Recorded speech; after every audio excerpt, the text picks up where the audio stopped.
Welcome to Cohn and Krueger. I am Cohn. That is Larry Krueger. We got full show for you today. But before we get into what we're going to talk about, I just want to say right off the bat, I'm sure a lot of you guys are wondering what's going on between me and Javon Kinlaw after all that stuff yesterday.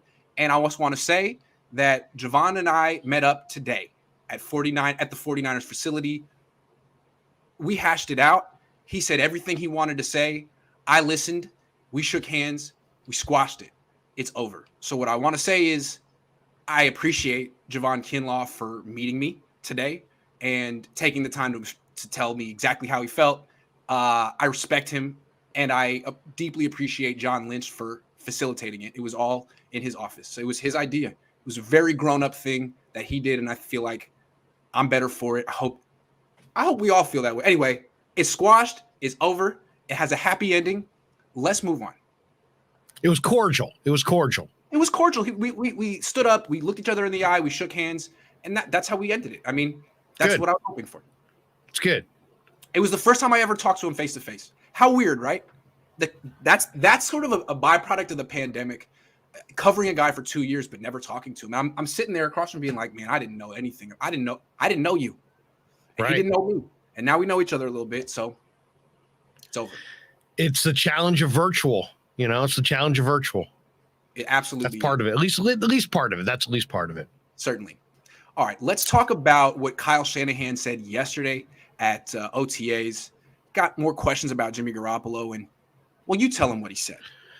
Well, he basically said that the plan is to trade Garoppolo as long as they get what they want. I mean, that's right. What he kind of intimated. So, and I think the second part you say so that people buy you, but maybe who knows? Maybe they had some deal worked out. It did sound like he referenced, hey, we were going down this road trade wise, and then the shoulder surgery happened, and it kind of put a pause on everything. So does that mean that the same team that they maybe were close to moving him to at that point is still the same team that has interest in trading for him at this point?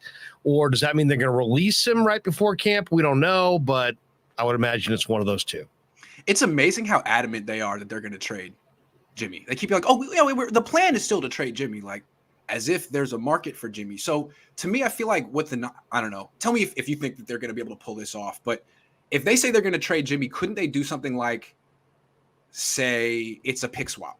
You give me your 6th round pick. I'll give you my 6th round pick, and we'll pick up some of the salary just so we could say we traded him. I mean, is that what's going to happen here? I think their magic round, Grant, is that 5th round. I think that's the round they've had a lot of success in. I think that. I think that's the round. 5th round. Yeah, you're right. Yeah, I think and a 5th round pick on a quarterback is a reasonable price to pay in July for any quarterback, let alone a quarterback like Jimmy who's done some good things in the NFL. So I would say that they will get they will get something, but it won't be a day 1 pick, it won't be a day 2 pick, it won't even be a 4th round pick. But I kind of think the 5th round sounds to me like the sweet spot. It's all guesswork at this point, but that would be my guess as his value. Maybe a 5th. If they can get the only thing is the money, because I don't know how many teams really have the cap space for Jimmy Garoppolo this year. So do the Niners pick up some of the money? Is that sort of how they make this palatable? That could be part of it. Also, couldn't the team that acquires him agree prior to the trade on a restructure? That's it. That's why I asked you, because you know the league. No, exactly. That's well, no, I mean those are the options. I think, right? The restructure or the Niners pay part of it. I could see maybe a little bit of both, to be honest. I could see the Niners paying a little bit to facilitate a deal and to get the pick they want, and then the new team saying we don't want to mess with 25 or 27 million, but we'll renegotiate you. We'll give you a 3-year deal and quite a bit less. Because I mean, there might be a team that wants to trade for Jimmy Garoppolo, but the idea of trading for 1 year of an expensive Jimmy Garoppolo doesn't make sense. No. I mean, makes no sense. Nobody's going to do it at this point. Yeah. Everybody, even at the beginning of the offseason, that seemed like far-fetched, but now you mix in free agency, then the draft, all the springtime pickups. Nobody's got $25 million really that they either want or were willing to invest in Jimmy. That would be my guess. Look, if the Niners find a way to trade Jimmy, I'm only going to praise him. I'm not going to be like, because I still don't see the light at the end of the I still don't see the light at the end of the tunnel on this one, because still, like, giving Jimmy Garoppolo an extension means that you sort of kind of want him to be your starter for a while, or at least in the mix. And I'm not sure that teams look at him like that right now. I'm sorry. I know we had a good year last year, but I feel like a lot of people, like the league, is kind of down on him, and the it depends on Don Yee's ask. What's Don Yee's ask? Is Don Yee realistic, or is Don Yee totally unrealistic? Is Don Yee selling him as a Super Bowl quarterback that's worth 20 plus million? Then I agree with you. But if he's reasonable and says, you know what, we're in the $15 million range, more than a backup, less than your typical primetime starter, maybe there's a market. Maybe there's some interested teams around 15 million. It's hard. It's really hard to envision how it's all coming together, though, dollars wise, because his contract is far greater than his production. Yeah. Well, I hope the Niners can figure it out. I'm a little skeptical on this one. You thinking there's going to be a July release of Jimmy, and with the statement, because you mentioned this last time that, maybe, hey, you know what, the spin is, we could have traded him for a day 3 pick, but we wanted to do right by Jimmy, so we released him so we could go to Team X as opposed to team. We'd worked out a deal with Team Y, but in the best interest of Jimmy getting to Team X, that's what he desires. He's done so much for us. We'll release him.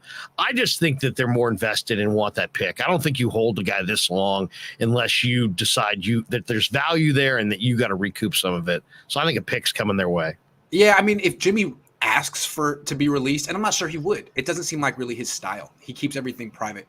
So maybe the 49ers really would just hold out for a 5th round pick. If that's what happens, I wonder how fans would take that. Like, that all of this culminated in a 5th round pick, and it did cost them the opportunity to sign other free agents. Yeah. I think it's almost directly related to how Trey Lance plays. Because then all of a sudden now, especially if you do it in July, there's literally going to be days between when it starts, when they can actually see him on the field or hear reports out of camp, just days after, he's anointed the starting quarterback and they move Jimmy off the roster. So at least there's not a big ramp up period. There's not a lot of waiting time. So if there's some pain with the fans, they at least can be appeased as soon as they see Trey doing his thing if he's playing well. My one concern here is that the 49ers overestimate Jimmy Garoppolo's trade market yet again, because I feel like they've been doing it for a few years. And if they don't trade him because they don't get that magic 5th round pick, will they cut him, or will they bring him into camp, which you think is insane, which kind of is insane. I mean, having him wear the jersey again, take an interview, put your team through that, is that going to happen? I almost feel like it will. So I guess prove me wrong, please. It shouldn't happen. It shouldn't happen. It's hard to picture because, like, they're not going to let him on the field without a renegotiation, but is he going to be open to a renegotiation? And then, as you said, a renegotiation guarantees future years. They're not going to want to be on the hook for future years. So something tells me it's not even going to get to that. It's going to be a trade before camp starts. Okay. That'll be my guess. Rajbir Samra says, rumor floating that players are planning a boycott strategy against Grant for his irrational, over-the-top trolling and non-fact-based journalism. Well, if I would disagree with the last part of the sentence, but if the first part is true and players don't want to answer questions when I ask them in group settings, that's their business. I can't do anything about that.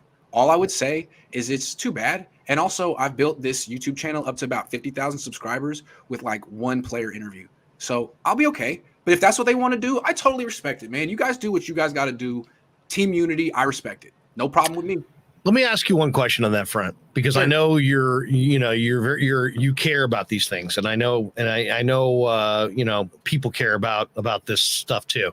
I know you don't want to talk about any of the particulars on the whole thing with Kinlaw and Lynch. I get that, but has this whole thing with Kinlaw, since it got so much attention and has had so many Niner players kind of standing behind their guy, does that give you pause at all about your approach to how you go about what you do? Or do you look at it absolutely. Have you had a chance in the last 24 hours to kind of reflect and say, you know what? I don't agree with what he did, and I think I was in the right, but I could change this about the way I present myself to the team or to the fans or to, in the locker room that could help me or be beneficial to me. Is there anything that, like, when you've had a chance to reflect on what you're doing, that you think, you know what, I think I'm in the right here, but I could change and make it better by doing this or that. Yeah, like I didn't break any rules, and I've been doing this for 12 years, so I Sure. know where the line is, and I'm good at going right to the line. But sometimes I'm like really all about being on the line. And I think what I realized is I don't have to be disrespectful. I don't have to be snarky. I can make my point across. I can give my personality without it, not at someone's personal expense. And while I would say like I never said Javon Kinlaw, is lazy or doesn't care about football or lacks. I never said anything personal about him. I would kind of keep going after, especially his rookie year. Like he was the first round pick. And a lot of times I feel like it's fair. Like you're the first round pick. Like, what'd you do this week? What'd you do this week? I thought that's kind of how I treated Mike McGlinchey, Eric Armstead, Jimmy Ward. And I think it's fair to be like, you don't have to like constantly make a guy the butt of a joke like I did with Mike McGlinchey in particular. The thing that surprised me about Kinlaw is I don't talk about him that much. I talked about him his rookie year because he was the first round pick, but then he got hurt. And last year I was talking about Trey Lance and Jimmy Garoppolo and Deebo Samuel. So I feel like this kind of is a symptom of the pandemic in a sense that like it's been 2 years covering Javon Kinlaw. I never talked to him face to face. I haven't been in the locker room since 2019. This is something we could have handled years ago, and we handled it today because we talked face to face. So I guess what I learned is like, maybe the fact that I haven't been around there the last 2 years has made me be a little more snarky than I normally would be. And so I can hear, like if it really hurt, offended him, I'm not trying to offend players. My thought process is like, these are the toughest guys in the world. These are professional athletes. Like it comes to territory, they can take it. Well, a lot of them are actually sensitive and kind of young, and I'm older, and maybe it's a different dynamic now. So I think, I don't have to necessarily have a snarky line for every first round pick all the time. At the same time, I got to be able to call it like I see it. So what I'm going to try with Javon from now on, you got to continue doing that. Yeah. You got to continue doing that. I will say this, as somebody who knows you a little bit and now got to know you a little bit better, I don't think, I don't think you're two different people between your public persona and like how you are when we're, sitting in a restaurant privately or talking or whatever. But I could see where if your only perception of Grant was what I got coming out of the Cohn zone, that maybe they would have a different impression than if you actually sat down and broke bread. And maybe that is pandemic related, right? Because it's all about this image as opposed to, hey, I'm a guy, you're a guy. I got, because I always thought these were tough jobs. You're critiquing the team. You're in the clubhouse. You're in the locker room. I used to just when I did the Giants for years and years, I used to just hang out in the locker room sometimes, hang out in the clubhouse. And people would be like, what are you doing today? I'd be like, I'm just hanging out. Why? Because I don't want to be the sniper from the tower. I want to be here in the room. So if player X has something they want to say, I'm right here. Say it. Let's just say it. I'm a human being. Go ahead. You say what you got to say. I'm not going to break. I'm not going to crack. So anyway. And again, like these like confrontations in the locker room are standard between athletes and journalists.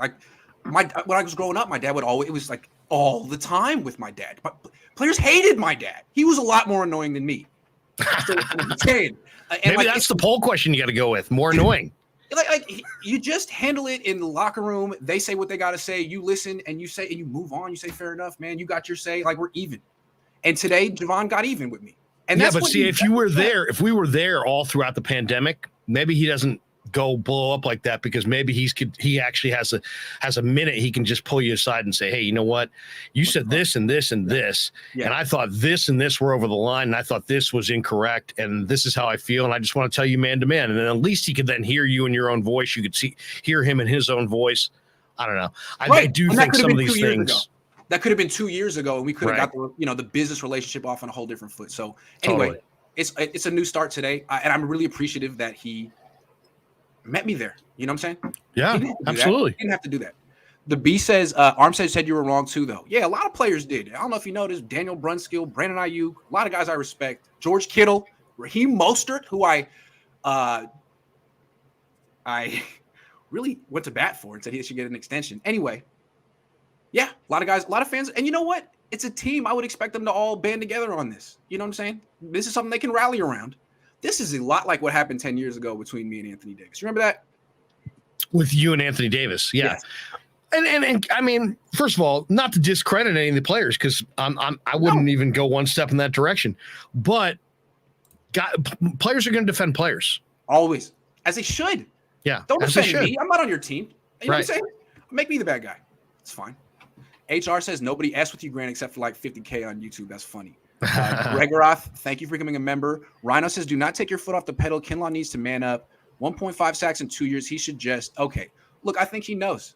I think the thing about the thing with Kinlaw is like, I'm not the only source of criticism. He's getting it from everyone, and it's overwhelming. And I think he could probably handle it with a little bit more finesse.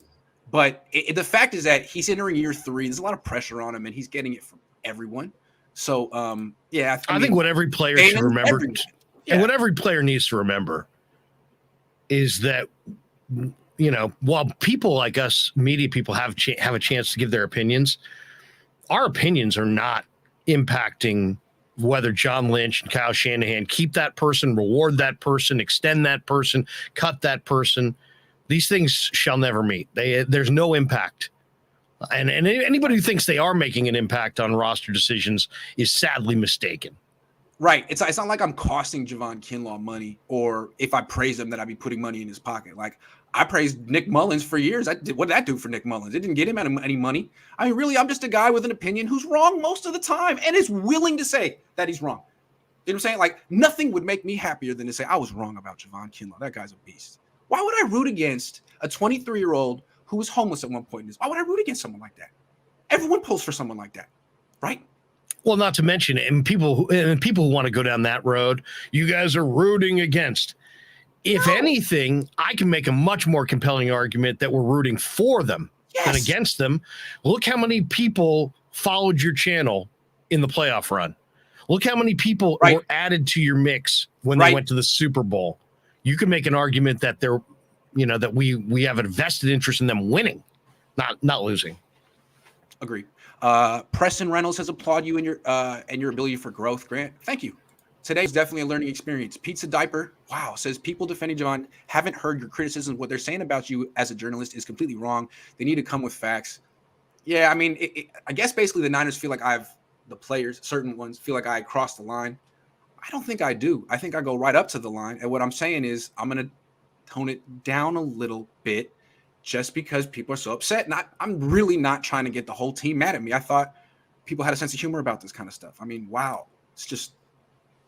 You're talking ball, at least. I've never heard you say any comment about anybody that wasn't about ball. Don't make it personal.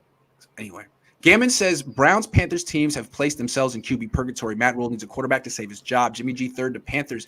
Sam Baker lack leadership. Third. Gammon. He's optimistic. Gammon's a regular stopper by on the Krug show as well. Gammon makes the rounds. All right, let's get on to the next topic. Colin Kaepernick has finally gotten a workout with an NFL team. It's the Las Vegas Raiders. Are you surprised? Do you think anything's going to come out of this? I'm not surprised that he's gotten a workout. I'm surprised that he's gotten, it seems like, multiple workouts and it doesn't go anywhere. It seems like none of these workouts ever result in anything, but I'm glad they're working him out. Give him a shot. See what he's got. If he's all in on playing football, give him that opportunity. Let's see what he can do. Doesn't it kind of feel like he's been ramping himself up for this? Like all of a sudden, I mean, he's been doing a lot of workouts. Yeah, exactly. I haven't been following him much on social media, but it seems like this year he sort of put himself out there and wanted to make everyone remember, hey, I still play, I still work out, watch me throw. I'm at Michigan. And it seemed like he was sort of like letting the whole league know, look, I'm getting in shape. I'm doing the best I can. And I think it's great that a team brought him in because I feel like the league's trying to act like he didn't get blackballed. Okay, well, if he's in shape and he wants to play, then shouldn't you at least bring him in for a workout to see if he's sincere? So I think it's a good thing. Heck, if I was Roger Goodell, I'd almost pay somebody under the table to sign him. Because what I've heard right now, you know, the idea that he's being blackballed is a powerful concept that lots of people believe in. And obviously that would all go away if he were on team. Absolutely. And from what I've heard, like the league office definitely wants Colin Kaepernick in the league, but you got to think like the league is two different things. Sometimes it's a centralized league office, but sometimes it's just a collection of teams with 32 owners who don't work together. And, while it would make the league office look good to have Kaepernick back in the league, it takes one owner to actually say, I want Kaepernick. And so far, the owners have all been similar in their outlook on him and the country. And I feel like Mark Davis has been making noises about this, like he would be right. Open to it, good for following through. Plus, it makes the league look good. It will make the Raiders look good, and I think Carr is the kind of personality he could handle it. He could handle Kaepernick being there. Absolutely. I mean, those guys played each other in college. I'm sure Kaepernick won those games. I bet he did. You need mental maturity. The only thing about it is it's a surefire distraction. But why not? There's a lot of upside. What's a bigger distraction? For sure. What's a bigger distraction? Colin Kaepernick in Raiders training camp or Jimmy Garoppolo in Niners training camp? Definitely Jimmy. Definitely Jimmy. Yeah. Definitely Jimmy. Because they will all be about Jimmy. Jimmy. True. Real quick with Kaepernick, football. I mean, we haven't seen Kaepernick in years, but the backups in Vegas are Nick Mullins and Jared Stidham. I mean, I like Nick Mullins. I like Stidham coming out, but Kaepernick, I mean, he's got a fighting chance. I mean, he's better than them talent-wise. Yeah. So be curious to see what happens there. He might just latch on. That'd be nice. I'd love to see it. It would be really cool. Kaepernick against Lance in Vegas and Niners Raiders this year. Absolutely. Don't change a thing. Do you, bro? It says pizza diaper. Pizza diaper is a very encouraging pizza diaper. I don't know what that means, but thank you. Grant versus Kinlaw celebrity boxing. No, please, dude. Definitely don't do that. I would lose. First to say that Jordan Schultz and Javon just posted about you right now. What did I do? Again? All right. Maybe it's positive. Probably. Why not Cat be our backup instead of Nate? Nate. Yeah, really, right? I mean, Nate Sudfeld's got to be one of the. Sorry, Nate, but you were on the. Nate Sudfeld was on the practice squad last year. No team poached him, and now he's getting guaranteed money. Like he's in demand. I don't get that. To me, here's the one thing you remember on that though, is that players through their agents can kind of put out the word that they're not willing to leave, and there's a chance that Sudfeld did that. So, just the fact that he wasn't poached doesn't mean that nobody wanted him. Could mean that he put out the indicator through his agent that he wanted to remain in SF or Santa Clara. Let's talk about some players who could be potential sleepers in training camp. It's been one practice. I've seen one practice. Yeah. Who do you like? Based on this one practice, let's say some names.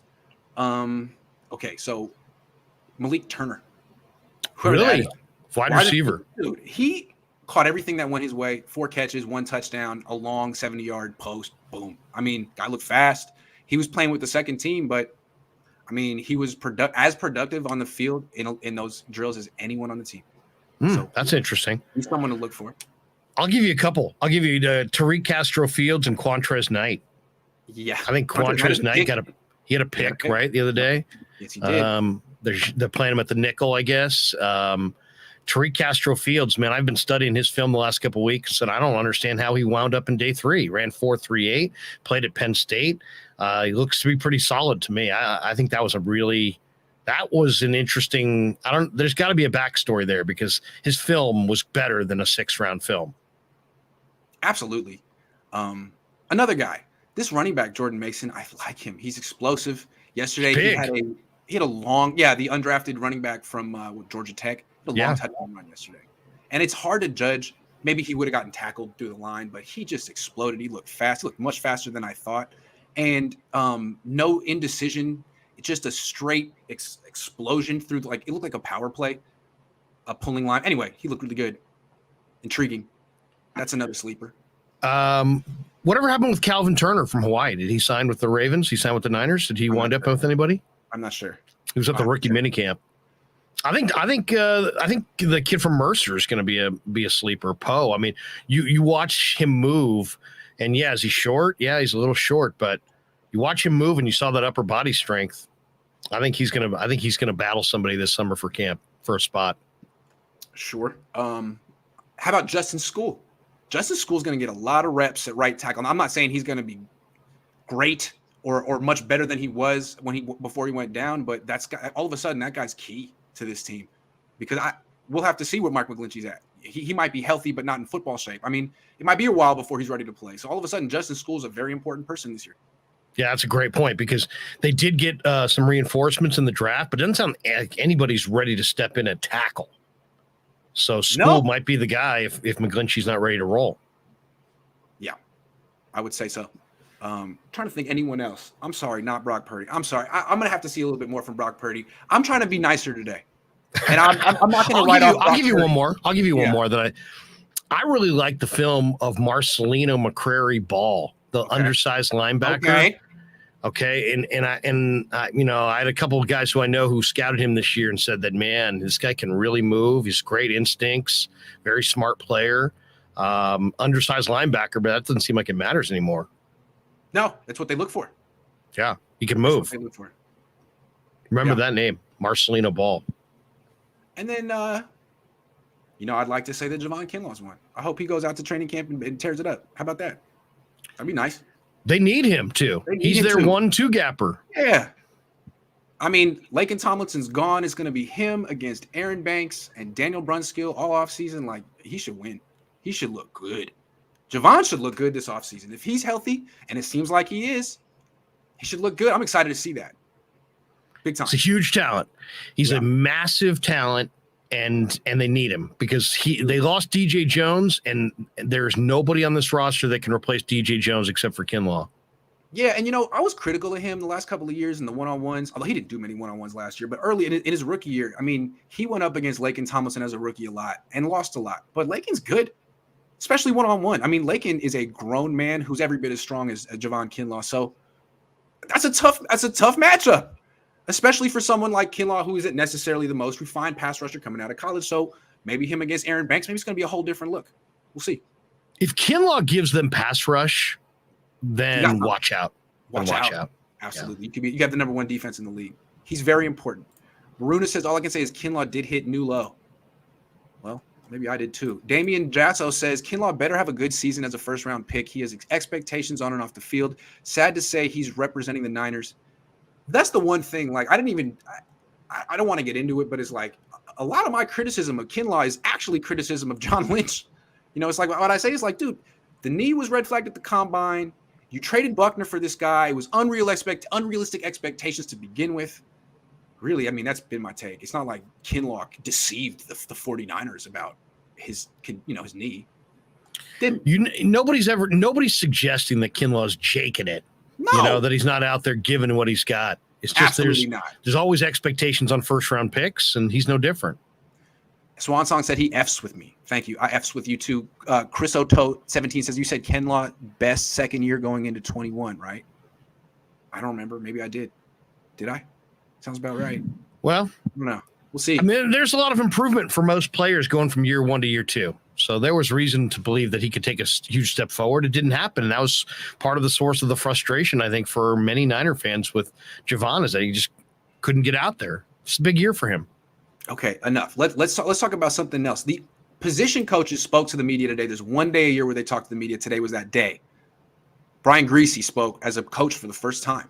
Spoke for half an hour. I was there for the first 15 minutes. And real quick, I just want to tell you what he said and get your take. Yeah, what did he say about Trey?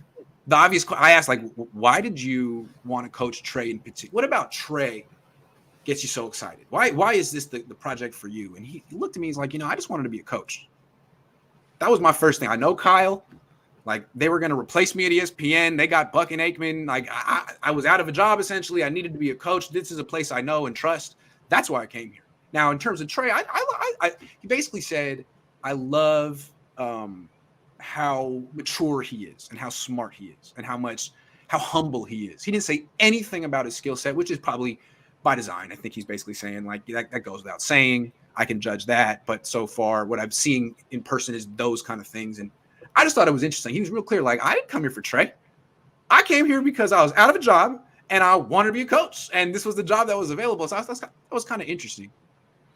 That is interesting. It tells you about, it's maybe more about Greasy and about Kyle than about Trey. But I'm glad he said those things about Trey because realistically, how much field time has he had with Trey? Hardly at all. So his impressions of Trey should be about Trey the man, and Trey the person, and Trey's integrity, and Trey's personality, more so than his footwork and what he is as a football player, because he hasn't really spent a lot of time with him, honing his football craft yet.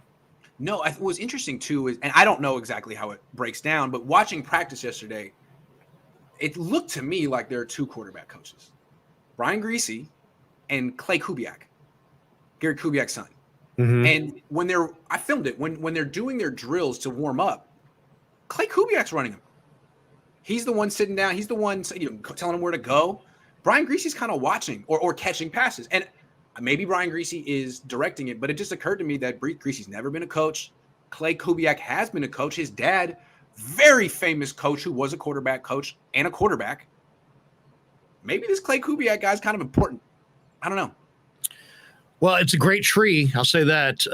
His dad was the quarterback at A&M, the backup to John Elway, and obviously knew Mike Shanahan really, really well. So I know Kubiak has always been thought of very highly by multiple people around the league in multiple different regimes. So the fact that his son is thought of highly doesn't surprise me at all. And maybe there's some learning on the job with Griese. I heard Kyle say earlier this offseason that what he thinks Griese's going to add to Trey more than anything is just he's been there. He's been a NFL quarterback. He can talk about not just on the field, but off the field and everything that goes into being the leader of a football team.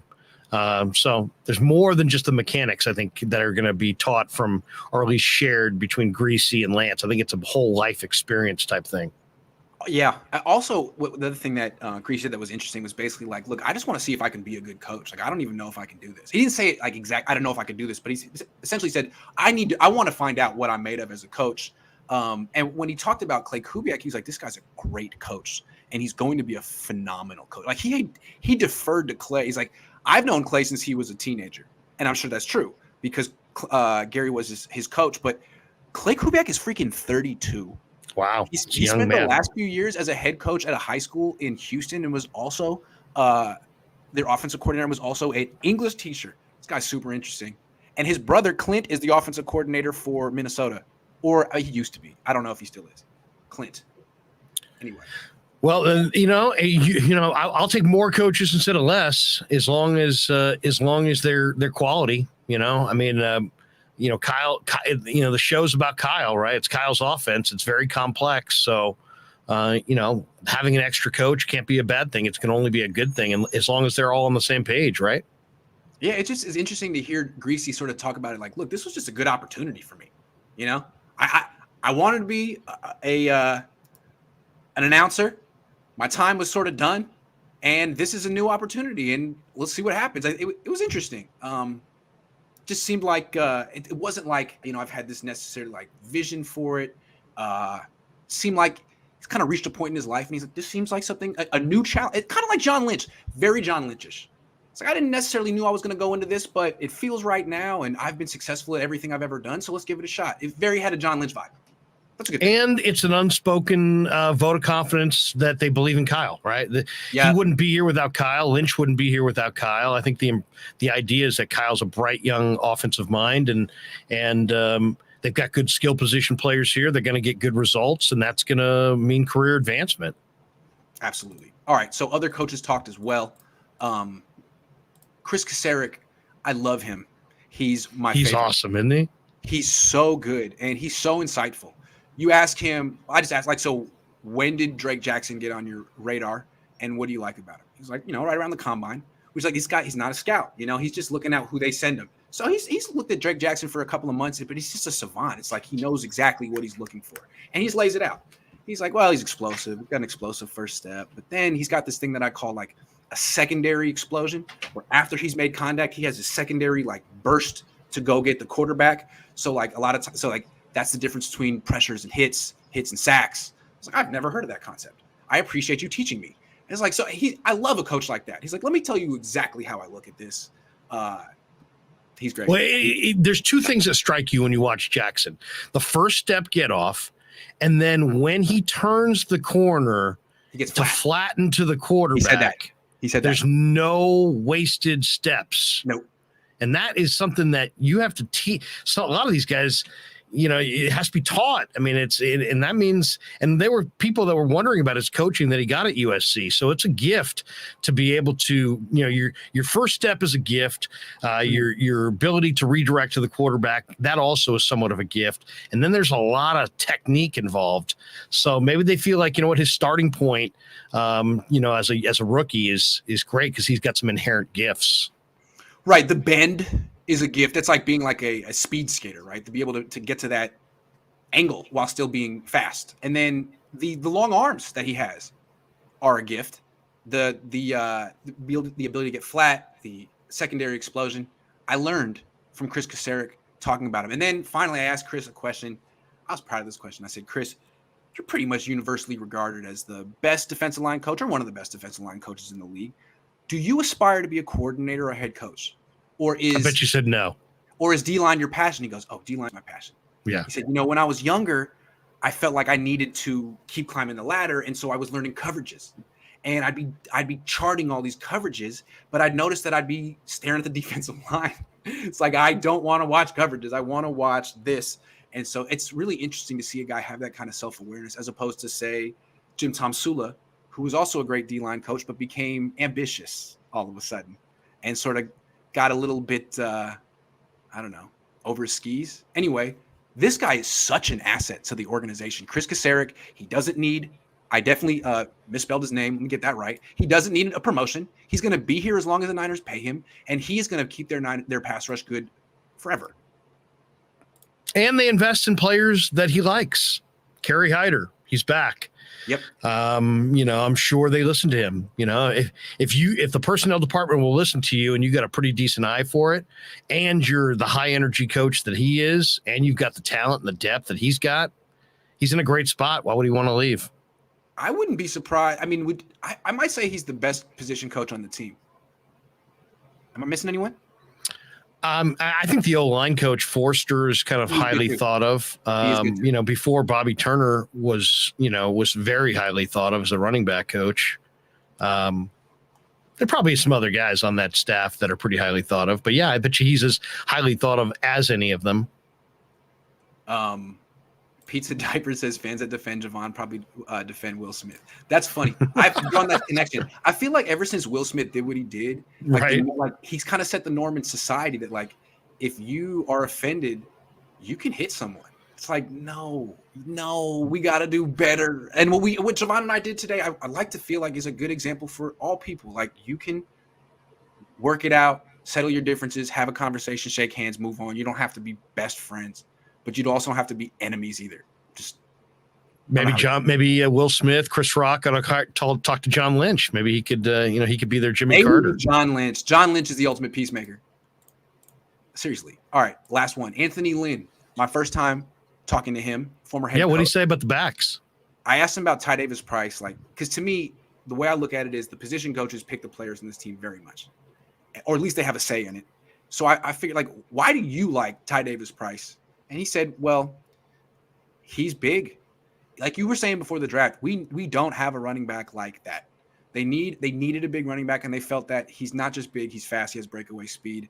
It's interesting to say he has breakaway speed because he never had breakaway runs in college, but maybe they timed him. They got a GPS reading. Maybe he hit, some 20, 21 miles an hour, and maybe they're right. If that's the case, then great. But it was interesting to sort of hear him defend his pick. He broke away against Florida. He did. And maybe he would have been longer than 40 yards if they hadn't been to the 40-yard line. It probably would have been an 80-yard run. So that's true. And he said he ran a 10-4. Did he say anything about Sermon? No, not that I heard. He didn't say anything about Sermon. About Sermon, no. I didn't hear about I gotta get the skinny on Sermon. Yeah. I get the sense we're on different pages on that one. Are you not a believer in Sermon? Are you thinking that I think Sermon's going to resurface this year and establish himself as an NFL back. I don't have a strong opinion on Trey Sermon, but I do get the feeling that the Niners aren't enthused about him. I mean, really. Anthony Lynn gets hired. He inherits Trey Sermon. And what does Anthony Lynn say? I like Ty Davis Price. It's not a good message. But again, maybe the Niners maybe Trey Sermon will be a baller. I have no idea. He's shown good things, as you pointed out. was good. Guy had an incredible college career, 2 different conferences, 2 different offenses, 2 different run styles. He was productive in both. I got to think he's going to resurface. Anthony Lynn also said about Ty Davis Price, he said he really likes how he sets up defenders. Like he'll say early on in the game, if he breaks through the line, he will run right into a safety to punish him. But then later on in the game, the safety remembers that. And, it was such a big collision. He's bracing for the hit. And then Ty Davis Price will put a move on you and totally shake you. So Lynn seemed to be very, very complimentary. And a lot of times a position coach just won't go into specifics with a rookie. Like basically he has to prove it up here first. Right. That's not how Lynn was talking. And again, that's because. Or call him by his number. Right, exactly. He's good. And so is 41 is, yeah. So Lynn's invested. Lynn's definitely invested in Ty Davis Price. That's a good thing. Lynn's a great addition, by the way. I was very impressed by him when I watched Hard Knocks. He commands the room for sure. And the players respect him greatly. Absolutely. And everything I've heard about Anthony Lynn is that he is the ultimate stand-up guy. That everyone deeply, deeply, deeply respects him just for who he is. Not even as a coach, but I'm sure, they expect him as a coach too. Just saying. Did you ask him about the G-Tech running back at all? No. I'd like to hear I was still in shock a little bit what happened earlier today. That's right. You're reeling. You're getting your footing. It's the most amazing day. Wow. But it had a happy ending, I think. And now we can move on. Anything else you want to talk about? Have you ordered your Kinlaw jersey for camp? That would be awesome if you showed up on day 1 of camp with the Kinlaw jersey. That would be sweet. Man, that would be fun to wear to wrap the Kinlaw jersey and to give him. I like we said earlier, I fully expect him to look good in camp. I feel like it's hard to even evaluate what he's done in his career because he's been hurt. And now they say they finally clean it up. Let's see it. I'm excited to see it. Is there a player that you're hearing? I know there was an awful lot about you and Kinlaw, but you've gone to rookie minicamp. You just went to the veteran minicamp. Is there any whispers of guys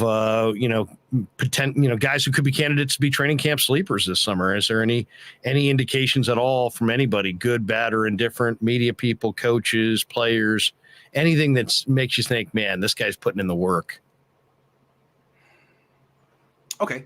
I don't want to put you on the spot. Okay, no, it's a good question. And again, this is just one day, and I feel like I got to say that because people get upset when I make too much out of one day. But Talanoa, you know what I'm saying? I was real skeptical. I keep saying he's slow. He's 5th round pick. What are they doing? He took all the reps with the first team. Yeah, he's not competing for that job. That's his job, and he just looked like a guy who knew exactly what he was doing. He was very decisive, moving all over the field, and it reminded me of a conversation I had with Eric Davis live. And he was saying, look, you don't have to run a 4.3 to be a single high safety and intercept pass, to be a ball hawk. You have to have instincts. I played with Merton Hanks. Merton Hanks ran a 4.6. He's not fast, but he intercepted a ton of passes because he had instincts. And so if that's indeed who Talanoa is, his 4.6 shouldn't necessarily hold him back, especially since Jimmy Ward's going to be in man-to-man coverage most of the time, not him. So I'm interested. It seems like he's works really hard. He's in really good shape, and he's playing next to a hell of a safety. So maybe Talanoa actually surprises and is everything they think he is. We're looking at, I think most people, Grant, are looking at that spot as a weakness. If Hufanga is as good as I'm getting the sense he could be, it might be a strength. And Leon O'Neal, I think, is guaranteed he's going to make the 53. He's another guy. Doesn't have great stopwatch speed, but he's got tremendous confidence in his ability. Called a shot?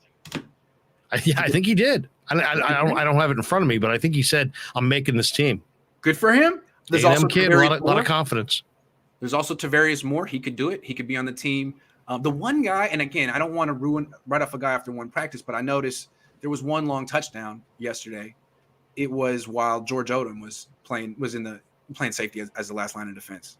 And maybe it's not his fault. Like the corner got beat too, but you kind of can't let that happen. And I didn't notice Talanoa. Talanoa and Jimmy Ward had had Trey Lance throwing short most of the day. He didn't really test him. He got a few passes over the middle in that 15-yard range, had some sideline stuff, and a lot of checkdowns. That's respect. That's respect. Trey Lance. Maybe respect for Odom. He was like, let's go. Yeah, no, I hear you. And that means something. You mentioned Lance. Give me your thought on Lance. A lot of people talking about Lance and new mechanics. And, he had a year to kind of, learn more about the league, learn more about himself, and different coaching, a couple new quarterback coach. Anything different from Lance from what we saw against Houston in your mind? I can't speak on his mechanics. Let me see him again. But what I noticed was, he's basically being judged on how he plays, not his end result, the completion stuff, but did the ball come out quick enough? Was it on time? Do you look like you're a veteran? Do you look like you've been running the offense? And to me, it did. I mean, it was 7-on-7, a lot of shotgun, a lot of just get the ball and throw it. Not play action, roll out, avoid a pass rusher, create a play, none of that. Just play like Jimmy. And he essentially did. I mean, he was 17-20. He got the ball rocked and fired. He wasn't like, oh, you're not open. What do I? There was some of that hesitation last year. He held the ball a long time last year. I didn't see that. I didn't see that. So I think that to me is the most encouraging part of what he did in one practice in 7-on-7. That's what I'm looking for this summer. Does the ball come out on time? And does he, because that was the big difference between the two quarterbacks. No question. And a lot of that, I think, has to do with just just complex offense. Everything's new. You want to take an extra look. You want to be careful. You don't turn the ball over one time in college without being being very cognizant of taking care of the football. You want that to wash away and to him to just play naturally. Absolutely. Over time.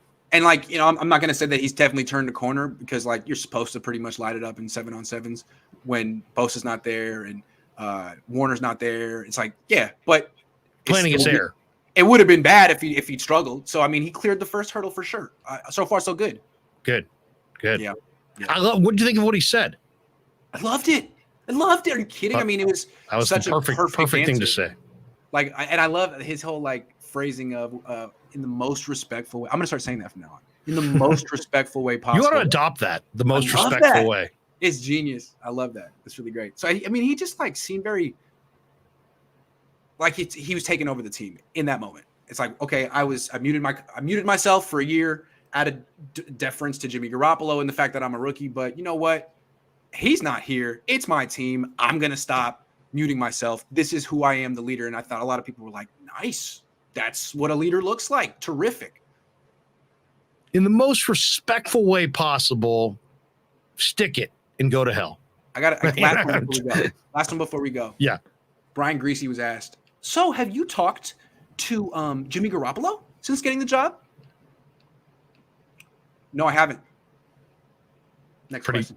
Pretty good indicator. That just look. But neither had Kittle, right? It's true. Kittle was asked that same question. He's like, no, he bought me a cell phone. He bought me an iPhone, but he hasn't called me on it. Something like that. That's the thing. I feel like Jimmy really doesn't want to be on this team. I think he's making that pretty clear. So if the Niners take this to the deadline, I wonder what happens. Will he ask for release, or he just doesn't want? I'm curious. I mean, I'm sure he'll show up if he has to, but he's not even calling anyone on the team. He doesn't want to be here. Fair enough.